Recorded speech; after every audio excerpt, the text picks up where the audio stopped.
ఈజీగా ఉండే దారిలో ఐగుప్తు నుండి బయటకు తీసుకురాలేదు. కనానుకు చేరే క్రమంలో ఇశ్రాయేలు ప్రజలను కనానుకు నడిపిస్తున్న క్రమంలో దూరముగా ఉన్న దారిని దేవుడు ఎంచుకున్నాడు. ఎందుకు ఎంచుకున్నాడంటే తన ప్రజలను యుద్ధ సన్నద్ధులుగా చేయడానికి అనే విషయాన్ని మనము గమనించాలి. ఐగుప్తు నుండి బయటకు వచ్చిన ఇశ్రాయేలు ప్రజలు మరి గొర్రె పిల్ల రక్తమును తమ ద్వారబంధకముల ఎదుట ద్వారబంధకముల మీద పూసుకొని ఐగుప్తు దాస్యము నుండి బయటకు వచ్చారు. అయితే ఈ నూతన నిబంధన కాలములో ఉంటున్న మనమందరము యేసు రక్తమును ఆశ్రయించి ఈ లోకములో నుండి బయటకు రావాలి. హల్లెలూయా. ఆనాడు యుద్ధ సన్నద్ధులై ఇశ్రాయేలు ప్రజలు ఐగుప్తు నుండి బయటకు వచ్చారు. ఈనాడు లోకములో నుండి కూడా మనము యుద్ధ సన్నద్ధులమై యేసు రక్తమును ఆశ్రయించి మనం యుద్ధ సన్నద్ధులమై బయటకు రావాల్సిన అవసరం ఉంది. ఎందుకు బయటకు రావాల్సిన అవసరం ఉందంటే లోకము గతించిపోయే కాలములో మనం ఉన్నాం. హల్లెలూయా. ఈ లోకము దాని ఆశ గతించిపోబోతున్నది. అయితే దేవుని చిత్తము ఎవరైతే జరిగిస్తారో వారు నిలిచి ఉండే కాలములో మనం ఉంటున్నాం. దేవుని చిత్తమును జరిగించేవాడు నిరంతరం నిలుచునన్నాడు. లోకము నశించిపోతుంది, దాని ఆశ కూడా నశించిపోతుంది. అయితే లోకములో మనం ఉంటుండగా నశించిపోతున్న ఈ లోకములో నశించిపోయే వారముగా మనం ఉండకుండా ఉండాలంటే మనము తప్పకుండా యుద్ధము చేయాలి. హల్లెలూయా. యుద్ధ సన్నద్ధులమై ఉండాలి. యుద్ధ సన్నద్ధులమై మనం ఉండాలంటే మనము బలహీనులముగా ఉండడానికి వీల్లేదు. హల్లెలూయా. యుద్ధము చేయడానికి వెళ్ళే ప్రతి వ్యక్తి బలవంతుడుగా ఉండాలి. ఏ విధంగా బలవంతుడు కావాలి అంటే శరీర రూపకంగా బలవంతుడు కావాలి, మానసికంగా కూడా బలవంతుడు కావాలి. మానసికంగా బలము లేకుండా శారీరకంగా బలవంతుడుగా ఉంటే ప్రయోజనం లేదు. మానసికంగా బలవంతుడుగా ఉండి శరీర బలం లేకపోతే ప్రయోజనం లేదు. లోకములో మనము యుద్ధము చేయాలంటే మనము తప్పకుండా మనము బలము ధరించుకోవాలి. ఆనాటి ఇశ్రాయేలు ప్రజలు యుద్ధ సన్నద్ధులై ఐగుప్తు నుండి బయటకు వచ్చారు. ఈనాడు మనము యుద్ధ సన్నద్ధులమై బయటకు రావాలి, లోకము నుండి బయటకు రావాలి. హల్లెలూయా. లోకముతో మనము సాంగత్యము చేస్తే మనము దేవునికి ప్రియులము కాలేము. ప్రియులరా, లోకమును ప్రేమించిన ఎడల నాతో వైరము అన్నాడు. లోకములో ఉన్నదంతయు శరీరాశ, నేత్రాశ, జీవపు డంబము అన్నాడు. మొదటి యోహాను పత్రిక దయచేసి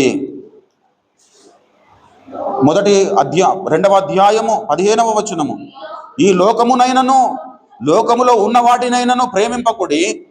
ఎవడైనను లోకమును ప్రేమించిన ఎడల తండ్రి ప్రేమ వానిలో నుండదు. లోకములో ఉన్నదంతయు అనగా శరీరాశయు, నేత్రాశయు, జీవపు డంబమును తండ్రి వలన పుట్టినవి కావు, అవి లోక సంబంధమైనవే. లోకమును దాని ఆశ గతించుచున్నవి కానీ దేవుని చిత్తము జరిగించేవాడు నిరంతరము నిలుచును. దేవుని నామానికి స్తుతి కలుగును గనక మనము దేవుని చిత్తమును జరిగించువారముగా మనం ఉండాలంటే లోకమును ప్రేమింపకూడదు. లోకములో ఉన్న శరీరాశను ప్రేమింపకూడదు.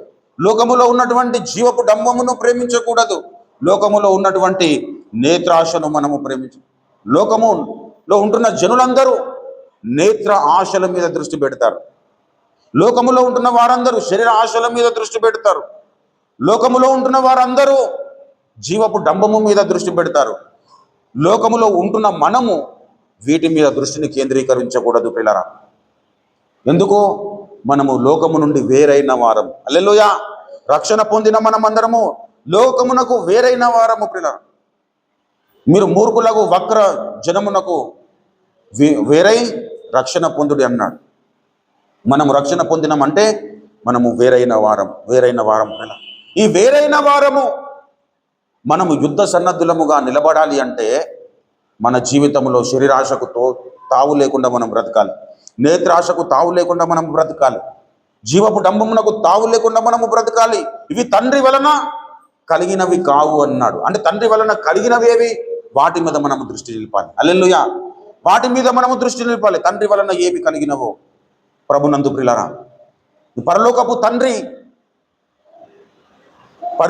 పరిపూర్ణుడు గనుక మీరును పరిపూర్ణమైన వ్యక్తిత్వమును సంతరించుకోవాలి. మన పరలోకపు తండ్రి పరిపూర్ణుడు. ఏ విషయంలో? అంటే అన్ని విషయంలో ఆయన పరిపూర్ణుడు. మనము కూడా పరిపూర్ణులము కావాలి. మనము ఈ లోకములో ఉంటుండగా పరిపూర్ణతను సంతరించుకోవాలంటే మనము యుద్ధము చేయాల్సిన అవసరం ఉంది. హల్లెలూయా. యుద్ధము చేయాలి, మనము కాపాడుకోవాలి మన విశ్వాసమును. పౌలు ఏమంటాడు? నేను మంచి పోరాటం, అంటే పోరాటం చేస్తున్నాడంటే యుద్ధం ఉన్నదని అర్థము. యుద్ధం ఉన్నది, యుద్ధములో దొంగిలడం కూడా జరుగుతున్నదని అర్థము. విశ్వాసమును కాపాడుకున్నాడంటే దొంగిలించడానికి దుష్టుడైన అపవాది వాడు కార్యకలాపాలు చేస్తూ ఉన్నాడని అర్థం. హల్లెలూయా. మనం హబక్కూకు ప్రవచన గ్రంథములో 1వ అధ్యాయం 15వ వచనంలో చూస్తాం కదా, వాడు గాలము వేసి మానవులందరినీ గుచ్చిలాగి ఉన్నాడు, వాడు మానవులను చిక్కించుకొనిచున్నాడు అన్నాడు. గంతులు వేయుచున్నాడు.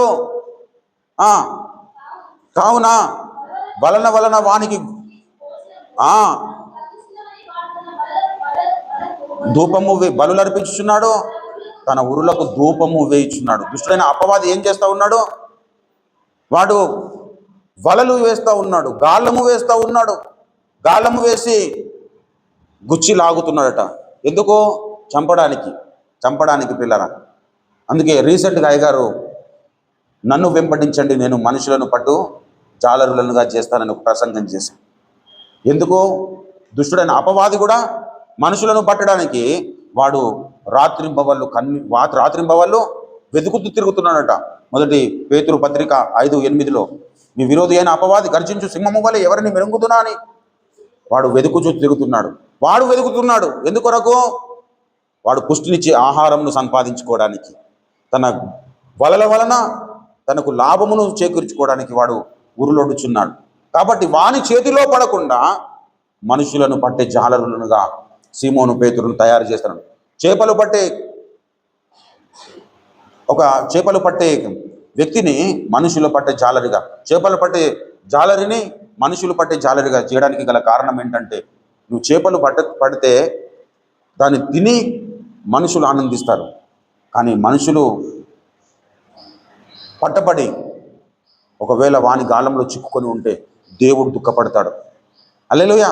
కాబట్టి దేవుడు దుఃఖపడకుండా ఉండాలంటే మనుషులు పట్టే జాలరుగా మనము తయారు కావాలి. మనుషులను పట్టే జాలరుగా మనము తయారు కావాలంటే మన వ్యక్తిగత జీవితము వాని చేతుల్లోనికి వెళ్లకుండా మనము పోరాటము చేయాలి. మనం యుద్ధ సన్నద్ధులమై నిలబడాలి. హల్లెలూయా. కాబట్టి బలవంతులము కావాలన్నాడు. నా ప్రియ కుమారుడా తిమోతి, క్రీస్తు యేసున్న కృపచేత నీవు బలవంతుడవు కమ్ము అన్నాడు. 1 తిమోతి పత్రిక, దయచేసి 1 తిమోతి పత్రిక 2వ అధ్యాయము 1వ వచనం నుండి చదవండి. 1 తిమోతి పత్రిక కాదు, 2వ తిమోతి పత్రిక 2వ అధ్యాయము 1వ వచనం. నా కుమారుడా క్రీస్తు యేసునందున్న కృపచేత బలవంతుడవు కమ్ము, నీవు అనేక సాక్షుల ఎదుట నా వలన వినిన సంగతులను ఇతరులకు బోధించుటకు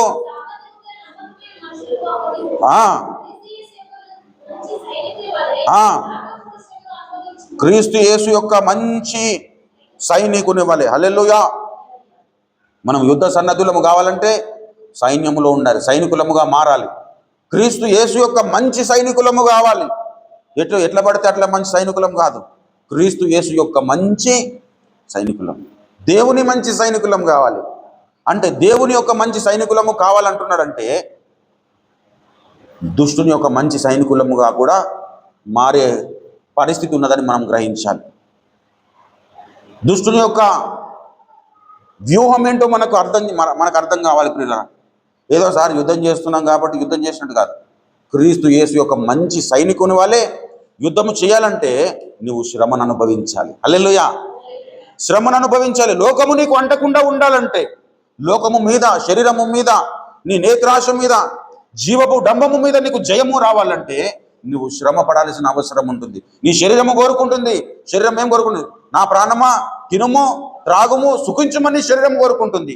ఈ విషయంలో నువ్వు శ్రమ పడాలి పిల్లలు. అప్పుడు నువ్వు యుద్ధ సన్నద్ధుడవై తయారు కాగలుగుతావు. నువ్వు క్రీస్తు యేసు యొక్క మంచి సైనికుని వలె శ్రమను అనుభవించినప్పుడు నీవు యుద్ధ రంగంలో గెలిచే పరిస్థితి ఉంటుంది పిల్లలు. అక్కడ చెబుతున్నాడు, సైనికుడు ఎవడు యుద్ధమునకు పోవునప్పుడు తను దండులో చేర్చుకొని నా వాణిని సంతోష పెట్టవలెనని ఈ జీవన వ్యాపారములో చిక్కుకున్నాడు. ఈ జీవన వ్యాపారం ఏంటో తెలుసా? ఈ జీవన వ్యాపారం అంటే శరీరాశ, నేత్రాశ, ఇవి తండ్రి వలన కలిగినవి కావు. ఈ జీవన వ్యాపారములో చిక్కుకొనకూడదు అన్నాడు. ప్రభునందు ప్రియులరా, హుమెనై అలెగ్జాంద్రు, హుమెనై ఫిలేతు, వీళ్ళందరూ ఒకప్పుడు భక్తులుగా కొనసాగారు. కానీ కొంతకాలం తర్వాత తిరగబడ్డారు. దేమా యలోకమును స్నేహించి నన్ను విడిచి తెస్సలోనికకు వెళ్ళిపోయాను అన్నాడు. ప్రభునందు ప్రియులరా, ఆ మొదటి దయచేసి అక్కడనే చూడండి, 2వ తిమోతి పత్రిక 2వ అధ్యాయము దయచేసి 15వ వచనం చదువుదాం. దేవుని ఎదుట యోగ్యునిగాను, సిగ్గుపడనక్కర్లేని పనివానిగాను, సత్యవాక్యము సరిగా ఉపదేశించువానిగాను నిన్ను నీవే దేవునికి కనపరుచుకుంటకు జాగ్రత్త పడుము. అపవిత్రమైన వట్టి మాటలకు విముఖుడవై ఉండుము. మాట్లాడువారు ఆ కొరుకు పుండు ప్రాకినట్లు వారిలో హుమెనయును ఫిలేతును ఉన్నారు. వారు ఏం చేస్తూ ఉన్నారు? పునరుత్థానం గతించనని చెప్పుకొనొచ్చు, సత్యము విషయమే అంటే సత్యము విషయమే తప్పిపోయినారంటే అంతకుముందు సత్యములో ఉన్నారు పిల్లలు. ఇప్పుడు సత్యము విషయము తప్పిపోయి కొందరి విశ్వాసమును చెరుపుచున్నారు. ప్రభునందు పిల్లల, వ్యక్తిగతంగా మనము తప్పిపోవడానికి అవకాశము లేని పరిస్థితిని మనం క్రియేట్ చేసుకోవాలి. ఏదైనా కానీ నీ వ్యక్తిగత జీవితమును దుష్టుడు టార్గెట్ చేయడానికి అవకాశము లేకుండా నువ్వు స్థిరపడిపోవాలి. హల్లెలూయా. అరే పలానా ఏరియాలో అందరినీ చేర్పొచ్చు, కానీ పలానొన్ని మాత్రం ఏమనొద్దురా భయ్, వాడిని ఏమన్నా అంటే మనకే నష్టం జరుగుతుంది. మనల్ని ఇవ్వడం వాడు ఒకవేళ మనల్ని ఏమనన్నా, మనం పోయి ఆడిని ఏమనన్నా మనకే నష్టం జరుగుతుందని దుష్టుని మూకలన్నీ అనుకునే విధంగా మన భక్తి జీవితాన్ని బిల్డప్ చేసుకునాలి పిల్లలు. అలా చేసుకునాలంటే నీకు ఒక గురి ఉండాలి. ఏంటి? ఈ జీవన వ్యాపారంలో చిక్కుకొనని గురి ఉండాలి. హల్లెలూయా. సైనికులమైన మనము మనల్ని దండులో చేర్చుకున్న వారు ఉన్నారు. ఎవరు? ఆయన సైన్యములకు అధిపతియగు యెహోవా. ఆయన సైన్యములో మనము సైనికులం. ఇప్పుడు సైనికులంగా ఉంటున్న మనము ఎటువంటి ఆలోచన కలిగి ఉండాలి? మనల్ని దండులో చేర్చుకొనిన వానిని సంతోష పెట్టవలెనని ఆ గురి కలిగి ఉండాలి. మనము ఆయనను సంతోష పెట్టవలెనన్న గురి ఎప్పుడైతే మనం కలిగి ఉంటామో అప్పుడు ఈ జీవన వ్యాపారంలో చిక్కుకొనకుండా మనము బలవంతులముగా ఉండగలుగుతాం. అదేవిధంగా ఎఫెసీ పత్రిక 6:10 చెబుతాడు, తుదకు ప్రభు యొక్క మహాశక్తిని బట్టి ఆయన యందు బలవంతులై ఉండు అన్నాడు. ప్రభునందు ప్రియులారా, అంటే ఏ శక్తి చేత? మహాశక్తి, పరిశుద్ధాత్మ శక్తి చేత మనము బలవంతులము కావాలి, ఆత్మపూర్ణులము కావాలి, పరిశుద్ధాత్మ పూర్ణులము కావాలి. ప్రభునందు ప్రియులారా, వేగు చూడడానికి మరి వెళ్ళిన వారిలో యెహోషువ కాలేబు వచ్చారు. మిగతా వాళ్ళందరూ చెడు సమాచారాన్ని తీసుకొచ్చారు. ఈ ఇద్దరు మాత్రం మంచి సమాచారాన్ని తీసుకొచ్చారు. అక్కడికి వెళ్ళినప్పుడు అందరేమో అక్కడ ఉంటున్న వాళ్ళని చూసి భయపడ్డారు. అరే ఇక్కడికి వస్తే మనం చచ్చిపోతాం అనుకున్నారు. కానీ దేవుని యొక్క శక్తిని యెహోషువ కాలేబు చూశారు. ఏమేమి ఉన్నాయో అక్కడ చెప్పగలిగినారు. ప్రభునందు ప్రియులారా, అటువంటి స్థితిని, అటువంటి స్టేటస్ను, కాలేబుకున్నటువంటి స్టేటస్ను, యెహోషువకున్నటువంటి స్టేటస్ను మనము సంతరించుకోవాలి. నీ ఎదుట ఎన్ని పరిస్థితులున్నా నీవు భయపడడానికి వీల్లేదు. నువ్వు నమ్ముకున్న వాడు ఆ పరిస్థితులను అధిగమించిన వాడు, ఆ పరిస్థితుల కంటే ఉన్నతుడు. హల్లెలూయా. ఎరికో గోడలు ముందున్నా, ఎర్ర సముద్రము ఎదురైనా, ఎరికో గోడలు ముందున్నా, ఎర్ర సముద్రము ఎదురైనా, దేవుడు మనకుండగా భయమేలా మనకింకా, అద్భుత దేవుడు మనకుండగా భయమేలా మనకింకా. యుద్ధము యెహోవాదే, యుద్ధము యెహోవాదే, యుద్ధము యెహోవాదే, యుద్ధము యెహోవాదే. అపవాది అయిన సాతాను గర్జించు సింహం వలె వచ్చిన, అపవాది అయిన సాతాను శిశు సింహము వలె వచ్చిన మీ గోత్రపు సింహమైన యేసయ్యా మన అండ. యూదా గోత్రపు సింహమైన యేసయ్యా మన కండ. యుద్ధము యెహోవాదే, యుద్ధము యెహోవాదే, యుద్ధము యెహోవాదే, యుద్ధము యెహోవాదే. హల్లెలూయా. ప్రభునందు నాకు అత్యంత ప్రియులారా, మన జీవితంలో మనము యుద్ధ సన్నద్ధులము కావాలి అంటే మనము దేవుని మీద ఆధారపడము అనేది నేర్చుకోవాలి. దేవుని మీద ఆధారపడాలి, దేవుని బలము మీద ఆధారపడాలి. మన బలం మీద మనం ఆధారపడితే మనం నష్టపోతాం. ఇశ్రాయేలు ప్రజలు యుద్ధ సన్నద్ధులై బయటకు ఎట్లా వచ్చారు? దేవుడు వారికి తోడై ఉన్నాడు కాబట్టి. బలవంతులైన ఐగుప్తీయులు ఎందుకు ఓడిపోయారు? దేవుడు వారికి తోడు లేడు కాబట్టి. హల్లెలూయా. వారు ఆ ఎర్ర సముద్రంలో మునిగిపోవడానికి గల కారణము దేవుడు వారికి తోడుగా లేడు కాబట్టి. ఇశ్రాయేలు ప్రజలు అద్దరికి చేరడానికి గల కారణం ఇశ్రాయేలు ప్రజలకు దేవుడు తోడై ఉన్నాడు. హల్లెలూయా. నీ జీవితంలో వచ్చే ప్రతి పరిస్థితిలో నీవు దేవుని తోడును కోరుకోవాలి, దేవుని మీద ఆధారపడాలి. దేవుడు నా సమస్య కంటే ఎత్తైన వాడు, నా సమస్య కంటే ఉన్నతమైన వాడు, నాకుంటున్న అనారోగ్యము కంటే ఉన్నతమైన వాడు అని మనం నమ్మగలగాలి. అప్పుడే మనకు జయము కలుగుతుంది. ప్రేల యుద్ధ సన్నద్ధులముగా మనం నిలవగలుగుతాం. మొదటి కొరింథీ పత్రిక 9వ అధ్యాయంలో పరుగు పందెములో మరి పరిగెత్తు వారందరూ బహుమానము పొందరు కానీ అని మాటను మనం చూస్తాం. మొదటి కొరింథీ పత్రిక 9వ అధ్యాయము దయచేసి 24వ వచనము. పందెపు రంగమందు పరిగెత్తు వారందరూ పరిగెత్తుదురు కానీ ఒక్కడే బహుమానం పొందునని మీకు తెలియదా? అటువలే మీరు బహుమానము పొందునట్లుగా. హల్లెలూయా. మనం ఎట్లా పరిగెత్తాలి? ఏదోసారి ఎవరు ఎట్లయితే అట్లా పరిగెత్తొద్దు. బహుమానం పొందే విధంగా పరిగెత్తాలి. ఈ లోకంలో రన్నింగ్ రేస్ పెడతారు. ఓడిపోయేటోడు కూడా ఏమనుకొని పరిగెడతారు? గెలవాలనే ఉద్దేశంతోనే పరిగెడతారు. లోకములో పరిగెత్తిన వారందరికీ బహుమానం ఉండదు, కానీ బహుమానము కొరకు పరిగెత్తాలని కోరుకున్న ప్రతి ఒక్కరికి దేవుడు తప్పకుండా బహుమానం ఇస్తాడు. హల్లెలూయా. బహుమానము పొందునట్లుగా. హల్లెలూయా. ఆ మాటను మీరు అండర్లైన్ చేసుకోండి. బహుమానము పొందునట్లుగా మనము పరిగెత్తాలి. మరియు పందెమందు పోరాడు ప్రతివాడు అన్ని విషయములో మితముగా ఉండును, వారు క్షయమగు కిరీటము పొందుటకును. మనమైతే దేవుని నామానికి స్తుతి కలుగును గాక, అక్షయ కిరీటము పొందు నిమిత్తము పొందుటకును మితముగా ఉన్నాం. కాబట్టి నేను గురి చూడని వలె పరిగెత్తు వాడను కాను, గాలిని కొట్టున్నట్టుగా నేను పోట్లాడటం లేదు. కానీ ఒకవేళ ఇతరులకు ప్రకటించిన తర్వాత ఈ అనుభవము మనకు ఉండాలి. హల్లెలూయా. ఎప్పటికప్పుడు మన బాడీని సిట్రైట్ చేసుకుంటూ ఉండాలి. హల్లెలూయా.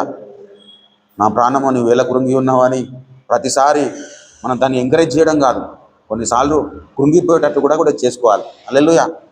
మనం ఎప్పుడైతే ఉపవాసం ఉండి మన శరీరానికి మనం ఆయాసం చేసుకుంటామో, సుఖంగా ఉండి దేవునికి ఇష్టలైన వారికంటే కష్టకాలములలో ఉండి దేవునికి ఇష్టలైన వాళ్ళే అనేకులు. భక్తులందరూ కష్టాలను అనుభవిస్తూనే దేవునికి ప్రియులైనారు. మనకు వచ్చిన కష్టాలను బట్టి మనం ఏదో జరిగిపోతుందని మనం అంతగా ఊహించాల్సిన అవసరం లేదు పిల్లలు. ఇవన్నీ మన ఎదుట ప్రత్యక్షము కాబోయే మహిమ అన్నాడు. హల్లెలూయా. ఇప్పటి కాలపు శ్రమలు ఎన్నదగినవి కావు. ఈ శ్రమలను మనం చూస్తే మనము పరిగెత్తలేము. శ్రమలను మనం చూస్తే యుద్ధ సన్నద్ధులము కాలేము. శ్రమలను మనం చూస్తే బహుమానము పొందుకొనలేము. శ్రమలను మనం చూస్తే గురిని మిస్ అయిపోతాం. కాబట్టి శ్రమలకు మించిన దేవుడు మనకున్నాడు. హల్లెలూయా. అద్భుత దేవుడు మనకున్నాడు. యూదా గోత్రపు సింహమైన దేవుడు మనకున్నాడు. ఆయన మీద మనము దృష్టిని నిలపాలి. విశ్వాసమునకు కర్తయో దానిని కొనసాగించువాడని యేసు వైపు చూద్దాం. హల్లెలూయా. అప్పుడు మనము అపజయం అంటూ మన జీవితంలో ఏది ఉండదు పిల్లలు. జయమే మన జీవితముగా మారిపోతుంది. హల్లెలూయా. యేసయ్యను నమ్ముకొని ఓడిపోయిన వారు ఎవరు లేరు. యేసయ్యను నమ్ముకొనకుండా ఓడిపోయిన వారు ఉన్నారు, కోట్లలో ఉన్నారు. కాబట్టి యేసయ్య మన మీద మనము దృష్టి నిలుపుదాం. మీకు వీలైతే గెలుపు గుర్రము అనే మెసేజ్ అయ్యగారు చాలా ఏళ్ల క్రితం, దాదాపుగా ఒక 10-15 సంవత్సరాల క్రితం చెప్పాడు. గెలుపు గుర్రమును ఎక్కండి అన్నాడు. అది యూట్యూబ్లో కొడితే మీకు వస్తుంది. నాకు లింక్ నేను పంపిస్తాను, తప్పకుండా వినండి. మనము ఈ లోకములో దేవుని సైన్యములో మనమున్నాం. ఈ లోకములో జీవనాన్ని సాగిస్తున్నాం, కానీ దేవుని సైన్యములో మనము సైనికులం. కాబట్టి సైనికులమైన మనము, మనల్ని దండులో చేర్చుకున్నవాడు ఎవడు అంటే మనల్ని పిలిచినవాడు.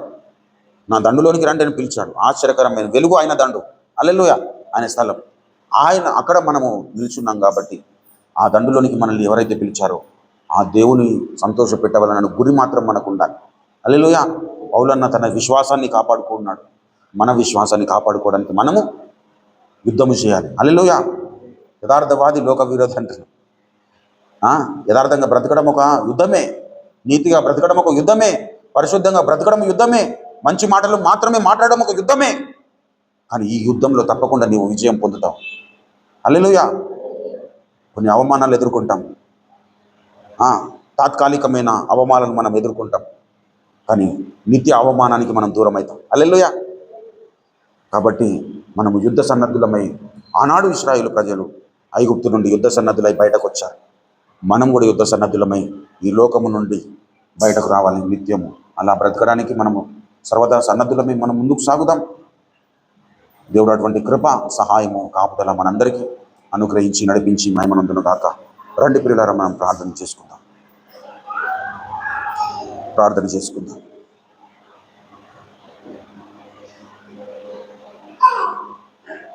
నన్ను బలవంతునిగా చేయండి ప్రభువా, నన్ను శక్తిమంతుని చేయండి.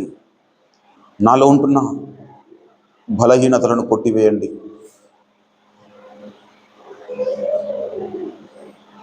నాలో ఉంటున్న పిరికితనమును కొట్టివేయండి.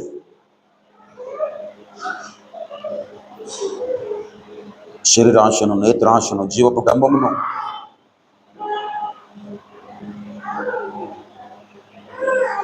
అనుసరించే జీవితం కాకుండా విసర్జించే జీవితం నాకు అనుగ్రహించండి. ఈ లోకంలో నీ ప్రతిబింబముగా నన్ను నిలబెట్టుకునండి. యేసయ్యా, ఈ లోకములో నన్ను ఒక నీ మంచి సైనికునిగా నన్ను తయారు చేయండి. క్రీస్తు యొక్క మంచి సైనికునిగా నన్ను తయారు చేయండి.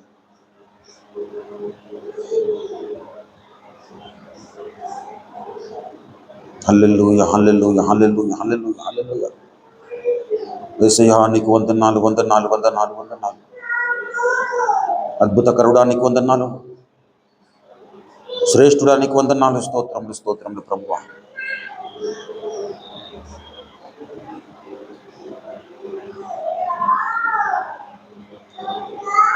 ఎండిన ఎముకల లోయలలో నేను నడచినను, కొండ గుహలలో బీడులలో నేను తిరిగినను, ఎండిన ఎడారి లోయలలో నేను నడచినను, కొండ గుహలలో బీడులలో నేను తిరిగినను. నా సహాయకుడు, నా కాపరి యేసే, నా సహాయకుడు, నా కాపరి యేసే. హల్లెలూయా, హల్లెలూయా, హల్లెలూయా, హల్లెలూయా, హల్లెలూయా, హల్లెలూయా, హల్లెలూయా, హల్లెలూయా. పగలెండ దెబ్బకైనను, రాత్రి వేళ భయముకైనా భగవాని మానమునకైనా నేను భయపడను. పగలెండ దెబ్బకైనను రాత్రి వేళ భయముకైనా భగవాని మానమునకైనా నేను భయపడను. నాకు ఆశ్రయము నా ప్రాణము యేసే, నాకు ఆశ్రయము నా ప్రాణము యేసే. హల్లెలూయా హల్లెలూయా హల్లెలూయా హల్లెలూయా హల్లెలూయా హల్లెలూయా హల్లెలూయా హల్లెలూయా. సాగిపోదును ఆగిపోను నేను విశ్వాసములో, నేను ప్రార్థనలో నేను. గ్లోరీ హల్లెలూయా. విశ్వాసములో నేను ప్రార్థనలో నేను. హల్లెలూయా హల్లెలూయా హల్లెలూయా హల్లెలూయా హల్లెలూయా హల్లెలూయా హల్లెలూయా హల్లెలూయా. 10,000 మంది పైబడినా పదిలముగా నేనుండెదను. ప్రభు యేసు సన్నిధానమే నాకు ఆధారము. 10,000 మంది పైబడినా పదిలముగా నేనుండెదను. ప్రభు యేసు సన్నిధానమే నాకు ఆధారం.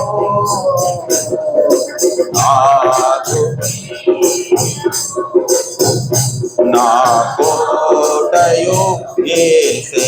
గ్లోరీ హల్లెలూయా. నాదు కేడము నా కోటయు యేసే. హల్లెలూయా హల్లెలూయా హల్లెలూయా హల్లెలూయా హల్లెలూయా హల్లెలూయా హల్లెలూయా హల్లెలూయా. దేవానికి వందనాలు, స్తోత్రములు. ఇశ్రాయేలు ప్రజలను యుద్ధ సన్నద్ధులుగా చేసిన తండ్రి, నన్ను యుద్ధ సన్నద్ధునిగా చేయండి. నీ సైన్యములో నీ మంచి సైనికునిగా నన్ను నిలబెట్టండి నాయన. బహుమానము కొరకు పరిగెత్తడి జీవితము, బహుమానము పొందునట్లుగా పరిగెత్తడి జీవితమును మీరు నాకు అనుగ్రహించండి. లోకము దాని ఆశ గతించుచున్నది ప్రభు. నీ చిత్తము జరిగించే వ్యక్తులనుగా మమ్మల్ని నిలబెట్టండి. అద్భుతములు చేయండి. మా పక్షమున మీరే యుద్ధము చేయండి. మాకు విజయమును అనుగ్రహించండి నాయనా. నీకు స్తోత్రములు స్తోత్రములు స్తోత్రములు ప్రభువా. ప్రేమ కలిగిన మా ప్రియ పరలోకపు తండ్రి, జీవము కలిగిన మా యేసయ్యా నీకు వందనాలు, స్తోత్రం. విత్తబడిన వాక్యమును బట్టి నీకు వందనాలు. నీరు కట్టి ఫలింప చేయండి. మంచి నెలన పడిన విత్తనములను పోలిన వారమే మేము వర్ధిల్లడానికి నాయనా నీకు వందనాలు. ఫలించడానికి మీరు సహాయం చేయండి. అద్భుతములు చేయండి కన్న తండ్రి. నీకు వందనాలు, స్తోత్రములు ప్రభువా. సార్వత్రిక క్రీస్తు సంఘం అంతటిని ప్రభు మీరు నా తన్ని దర్శించండి. రక్షణ పొందిన ప్రతి విశ్వాసి యుద్ధ సన్నద్ధుడుగా తయారగున్నట్లుగా మీరు చేయండి. నీ మంచి సైనికుడుగా మారడానికి మీరు కృప చూపండి. నీ చేతిలో ఆయుధముగా మారడానికి కృప చూపండి. బలవంతులనుగా చేయండి, శక్తిమంతులనుగా చేయండి నాయనా. నీకు వందనాలు, స్తోత్రములు ప్రభువా. ప్రార్థనాత్మ చేత నింపండి. ప్రతి ఒక్కరిని వాక్యము చేత నింపండి. ప్రతి ఒక్కరి జీవితాలను ప్రభు నా తండ్రి, నా ప్రభువా పరిశుద్ధ గ్రంథమును ప్రభు నా తండ్రి భుజించే జీవితములుగా నా తండ్రి మీరు మార్చివేయండి. అద్భుతములు చేయండి కన్న తండ్రి. నీకు వందనాలు, స్తోత్రములు ప్రభువా. చేరవచ్చిన ప్రతి కుటుంబాన్ని మీరు దీవించండి. ప్రతి వ్యక్తిని ప్రభు, ప్రతి భక్తుని భక్తురాలని ప్రభ మీరు దీవించండి, ఆశీర్వదించండి. ప్రతి ఒక్కరికి ఉంటున్న సమస్యలన్నింటి నుండి ప్రభ విడుదల దయచేయండి. ఈ ఆశతో తట్టు చూస్తున్నారు ప్రభ, ఆశ కలిగిన మా అందరి ప్రాణములను తృప్తిపరచండి. ఆకలి కొరిన మా ప్రాణములను మేలుల చేత నింపండి. కన్న తండ్రి నీకు వందనాలు, స్తోత్రములు ప్రభువా. ఆశించిన దానికంటే, ఊహించిన దానికంటే అధికమైన ఆశీర్వాదములను, మేలులను నిరంతరం పొందుకుంటూ నీ సాక్షి బిడ్డలము బ్రతకడానికి కృప చేయండి. ముందున్న వారం అంతటిని నీ హస్తగతం చేస్తుండగా లోకం పైన, శరీరం పైన, స్వచిత్తం పైన జయ జీవితమును కలిగి ప్రభువా నాయన ప్రభు వచ్చే వారము నీ సన్నిధిలో సమావేశమై ప్రభువా కూడుకొని ప్రభు నిన్ను స్తుతించే జీవితాలను మా అందరికీ దయచేయండి. కన్న తండ్రి నీకు వందనాలు. మాకు వ్యతిరేకముగా రూపింపబడిన ప్రతి ఆయుధమును నజరేయుడైన యేసు నామములో లయము చేస్తున్నాం తండ్రి. నాయన ప్రభు నీవే నీ ఒక క్షేమము అన్ని విధాలుగా నా తండ్రి అన్ని పరిస్థితుల్లో విస్తరింపజేసి నడిపించి మహిమనందుమని, ఘనత మహిమ ప్రభావాలు మీరే పొందుకోమని ముందున్న సమయం అంతటిని, ముందున్న వారం అంతటిని హస్తగతం చేస్తూ యేసు పరిశుద్ధ నామంలోని స్తుతిస్తూ ప్రార్థిస్తూ అడిగి బ్రతిమలాడి వేడుకొంచున్న పరమ తండ్రి. ఆమేన్, ఆమేన్. మన తండ్రి అయిన దేవాది దేవుని శాశ్వత ప్రేమయు, సర్వ జగద్రక్షకుడు, మన ప్రాణనాథుడు, ప్రాణ విమోచకుడు, మృత్యుంజయుడైన యేసునాథుని అనంత కృపయు, పరిశుద్ధాత్మ దేవుని దివ్య తోడి మనోహర సహవాసము సన్నిధి ఇప్పుడు ఎల్లప్పుడు మనకును మనకులేని పరిస్థితులకు ప్రత్యేకముగా యుద్ధ సన్నద్ధుడనై నిలబడాలని ఆశించి కృషి చేస్తున్న సకల భక్త కోటికి సదాకాలము తోడై ఉండి ముందుకు నడిపించి దైవ చిత్తానుసారమైన వ్యక్తిత్వముల చేత నింపి నడిపించి మహిమనందును గాక. ఆమేన్, ఆమేన్, ఆమేన్. యేసు రక్తమునకే జయం, ప్రభేసు రక్తమునకే జయం, ప్రభేసు నామమునకు సంపూర్ణ విజయం కలుగును గాక. అపవాదికి వాని క్రియలకు అనంత నాశనం కలుగును గాక. ఆమేన్, ఆమేన్. అందరికీ వందనాలు, దైవాశీస్సులు. మరి ఒకరినొకరు ప్రేమపూర్వకంగా పరామర్శించుకొని మరి సెలవు తీసుకోవాల్సిందిగా ప్రభు పేరిట మనవి చేస్తూ ఉన్నాను.